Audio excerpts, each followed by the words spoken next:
السلام علیکم دوستو، کیسے ہیں؟ امید کرتے ہیں سب خیریت سے ہوں گے۔ آج ہم لائے ہیں آپ کے لیے ایک اور نئی انفارمیٹیو ویڈیو۔ آج کی اس ویڈیو میں ہم بات کریں گے کرین میکس ساشے کے بارے میں۔ اس ویڈیو میں ہم جانیں گے اس کے استعمالات اور اس کے سائیڈ ایفیکٹ کے بارے میں۔ آج کی اس ویڈیو اب ہم بات کرتے ہیں کرین میکس ساشے کیا ہے۔ یہ کرین بیری پھل سے تیار کیا جاتا ہے۔ یہ 100% قدرتی پھلوں سے ہی تیار کیا جاتا ہے۔ اس میں کوئی بھی آرٹیفیشل انگریڈینٹ نہیں ڈالا جاتا۔ کرین میکس ساشے ایک بہت ہی اچھا اینٹی بائیوٹک ہے جو کہ یورینری ٹریک انفیکشن کو ختم کرتا ہے۔ یہ یورین میں موجود بیکٹیریا کو ریموو کرتا ہے۔ عام طور پر یورینری ٹریک انفیکشن بچوں اور عورتوں میں موجود ہوتا ہے۔ اور اب ہم بات کرتے ہیں کہ کرین میکس کو کن صورتحال میں استعمال کیا جاتا ہے۔ عام طور پر کرین میکس کو جب پیشاب کرتے وقت جلن محسوس ہو اور پیشاب سے بدبو آئے تب استعمال کیا جاتا ہے۔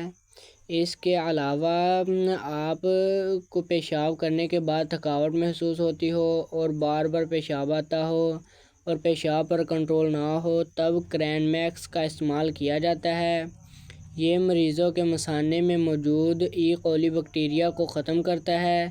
اس کے علاوہ یہ پیشاب کی وجہ سے ہونے والی گردوں کے درد کو بھی ختم کرتا ہے۔ اور اب ہم بات کرتے ہیں کرین میکس کے کتنے ساشے ایک دن میں استعمال کر سکتے ہیں۔ کرین میکس کے 1 سے 2 ساشے دن میں استعمال کیے جا سکتے ہیں۔ اس سے زیادہ مقدار استعمال کرنے سے پہلے ہمیں اپنے ڈاکٹر سے ضرور مشورہ کر لینا چاہیے۔ اور اب ہم بات کرتے ہیں یہ ساشے کیسے تیار کیا جاتا ہے۔ کرین میکس ساشے کے ایک ساشے کو ایک گلاس پانی میں ڈال کر اچھی طرح سے مکس کر کے تیار کیا جاتا ہے اور تیار کرنے کے بعد ہی اسے فوراً استعمال کر لینا چاہیے۔ اور اب بات کرتے ہیں اس کرین میکس کے سائیڈ ایفیکٹ کی۔ تو ویسے کرین میکس کے اتنے کوئی خاص سائیڈ ایفیکٹ موجود نہیں ہے، لیکن اس کے زیادہ تر استعمال کرنے سے سر درد اور الٹی وغیرہ کی کیفیت ہو سکتی ہے۔ اور اس کے علاوہ کرین میکس کے بہت زیادہ استعمال سے کڈنی سٹون بھی ہو سکتا ہے، یعنی کہ گردے میں پتھریاں بھی ہو سکتی ہیں۔ اور اب ہم بات کرتے ہیں کرین میکس کے استعمال سے کن باتوں کا خیال رکھا جائے۔ کرین میکس کا استعمال ایسے مریض نہ کریں جن کو الرجی ہو، اور اس کے علاوہ ایسے مریض جن کے گردوں میں پتھری ہو وہ بھی اسے استعمال نہ کریں۔